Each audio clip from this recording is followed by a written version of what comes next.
Channel 7's polls show you really in a fairly commanding lead among the Republicans. It was a very encouraging poll. We're 8 weeks out. We've got a lot of work to do, but we've got a plan for the last 8 weeks, and we hope to build off of the position that we're in today. We want to bring it home on August 3. What is it about your position or you personally that's attracting Michigan voters right now, at least the Republicans? Well, I think number one, we've got a very positive message that we can do this. We can bring Michigan back, and we're going to do it by giving people in this state more economic freedom. All across this state, I run into people and businesses who want to invest, and they've identified barriers that the state government has put in place towards economic growth. We're going to remove those barriers, whether they're rules, regulations, or taxes. Also, our poll right now shows that doesn't matter who the Republican is, but you especially, a Democrat doesn't have a chance of winning this state. Well, it's June. By November, I'm sure there's a lot of Democrats that think they're going to have a chance. No, you got to work hard now through the primary and then continue that pace all the way through November and then begin the process of governing after that. It's going to be a very, very busy 12 to 18 months, campaigning and then governing. First of all, the poll numbers we came out with yesterday show you right now leading the Democrats. That's got to be good news.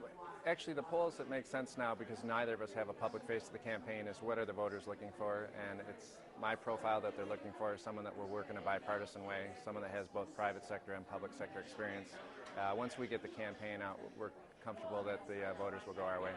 Probably the most glaring figure, at least in the Democrats, according to our poll, is about 50% of Democratic voters haven't made up their minds yet. That's right, and the Republicans are ahead of us in getting on the airwaves and campaigning visibly. The Democrats haven't done that yet, so I think you'll see that change here in the next month or so. On the other hand, Mr. Obama's and Ms. Granholm's numbers are extremely poor. Their approval rate in Michigan. I mean, are people just mad at Democrats? I don't think so. I think that you're starting to see the economy turn a little bit. I think up until what you saw with Europe and Greece's financial condition, the economy was looking like it was turning. The auto industry clearly has made a positive turn for the better. So I think that the trends are in our favor. So the better the economy gets between now and November, the better for you? Well, I think if you want to, some people are concerned about did the government do the right thing with the auto industry. I would say that they did. I think when the public starts to see that worked and now GM is healthy and will repay the loans, I think people will decide that was a good idea and it was a courageous decision by the president. Now, the bad news for you, according to our poll, there's really no circumstance where either Democratic candidate could beat any of the Republican candidates. It's too soon to say. I mean, the campaign hasn't really begun. I think let's wait and make those decisions in November. Our polls yesterday still have you someplace in that neighborhood of second. Right. Hey, the only poll that matters is August 3rd, and then again November 2nd. So that's what we're gearing toward. Now, do you find that your strategy so far has worked? I mean, second place isn't bad, but obviously it's not first. It's not first. We have 5 people in the race. It's splitting things up. As voters start to think about the issues they care about in July, taxes, spending, who can be a strong leader, I'll be fine. And I'm looking forward to a fiery 4th of July and a fiery July. Who do you really see as your competition? Is it Pete Hoekstra, or is it some of these guys that are just a little behind you right now? Steve, my bottom line is let me talk about what I want to do and let the rest of the field take care of itself. If there is good news, it doesn't look like there's a scenario where a Republican possibly can lose to a Democrat in the final race. Well, Republicans have thought that in the past, and we've ended up losing. I'm the only one who's won statewide on either side of the ticket. So I think that's, in fact, one of my strong points. At the end of the day, if you take for granted that a Republican's going to win, a Republican's going to lose. You have to need someone who's going to fight all the way through to Election Day. I'm going to do that, and I've done that, and I'm going to do that again this year. Now, obviously, you're the different candidate, so how do you differentiate yourself? Stephen, that's an easy case. I mean, basically, I'm on a stage with 6 career politicians, and I'm the job creator business person up there. So it's very straightforward in that regard. And that's what I like to ask people when they look at this election, both the primary and the general. If you think about it, if you like how Lansing operates, if you believe our government works well, if you believe how our political system works well, I'll tell you, you should vote for one of those 6. That's the world they know, that's the world they live in, the world they love.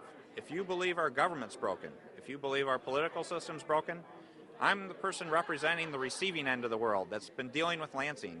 And it's time for some real-world common-sense solutions to show up there and say there's a better way for us all to work and win together. Who right now is, obviously the primaries are coming up before the general election.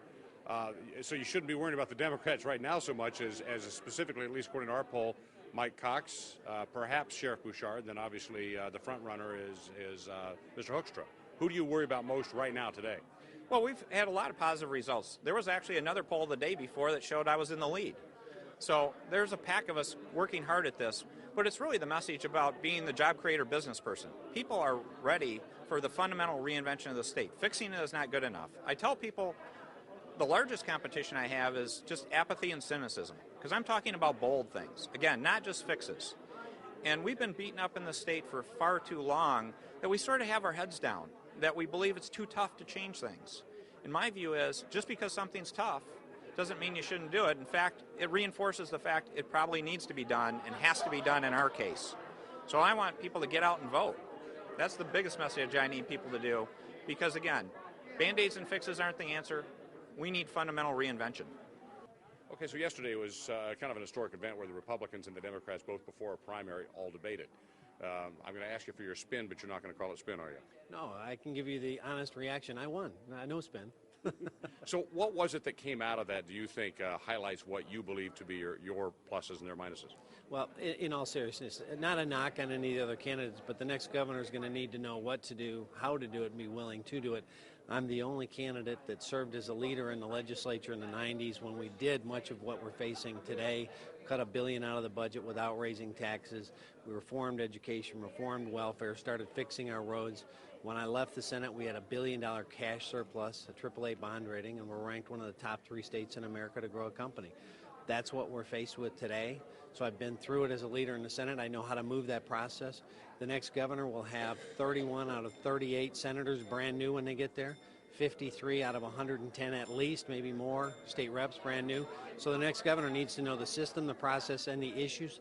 I'm the only one that does, having been there, and I'm the only one that's run a very large government organization for over a decade, over 1,200 employees, and I own small businesses. So I've sat in all 3 chairs that I think are critically important for the next governor to have as experiential backdrop when they sit in that chair on the first day and to know what to do, how to do, and be willing to do it. I'm willing to be a one-term governor. I will make the decisions. Want to make sure you catch that bag, sir. Sorry about that. Good morning. I suddenly saw that my bags are. I didn't want to. It would have been a disaster. Sorry about that. No worries. I will make the decisions necessary to fix the issues, because for me, it's not about an election. It's about keeping my kids in this state, having them have an opportunity to find their future in this state, and everyone else's kids at home and their families. We lose a family every 12 minutes. That's what this is about. The next governor has to change that paradigm with a sense of urgency, and I'm willing to do that. Last question. In our polling right now, it's kind of a tightly packed race there for number 2, and you're at the bottom of that little pack.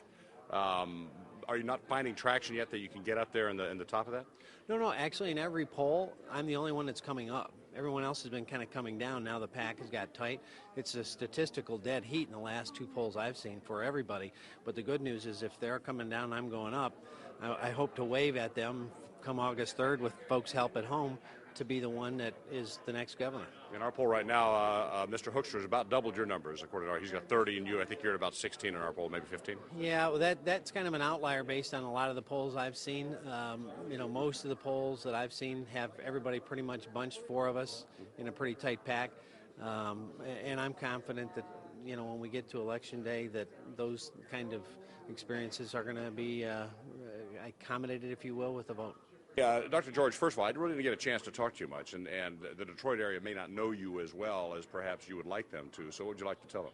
Well, they should know me because on the Republican side, I'm the citizen legislator in the race, the only one who's serving in the legislature now and who has a job. I'm a practicing physician, and I work part-time still. And I get it, that Michigan's problem is jobs. We need to bring jobs here. We also have to retain our solvency. Michigan is broke. So if the state is going to help lure jobs by fixing our infrastructure, keeping prisoners locked up, investing in education, or offering tax cuts, we have to find a way to do that and remain solvent. And it turns out the biggest expense in state government has become health care spending. So if I was governor, I would reform our state health programs, Medicaid and programs for state employees, by adding personal responsibility, creating savings that frees up resources to do the things we need to do to bring jobs back. Isn't that federal health care reform going to take care of that? it will not take care of it. It creates a huge encumbrance on the next governor. It is going to make us add another 400 to 500,000 Medicaid recipients. We can't afford it. So the next governor is going to have to find a way to prepare Michigan or to buffer that. And as a physician governor, I could do that. Now, right now in our polling, you still track pretty low. You're number 5 out of 5 on the Republican side. Has your message not gotten out there? Or have you not really pushed it yet? I'm just not as well known as the other candidates. And I'll tell you, the others have all made an error. The other 4 Republicans are all promising massive tax cuts and spending increases. They say, read their plans. I've read them. All their plans flunk. Economics 101. I'm in the legislature. We're almost broke. I'd love to be able to pass tax cuts tomorrow, but if you did, the state would be insolvent. All of their plans don't make sense because they violate the laws of mathematics. People are tired of candidates who promise to cut taxes and increase spending. They know that that has given us $13 trillion of federal debt. And at the state level, we have to have a balanced budget. So none of their plans make any sense. Somebody who's in the legislature serves on appropriations. I voted to balance the budget through cuts. That's the way we have to go. That frees up the resources to do the things we need to do.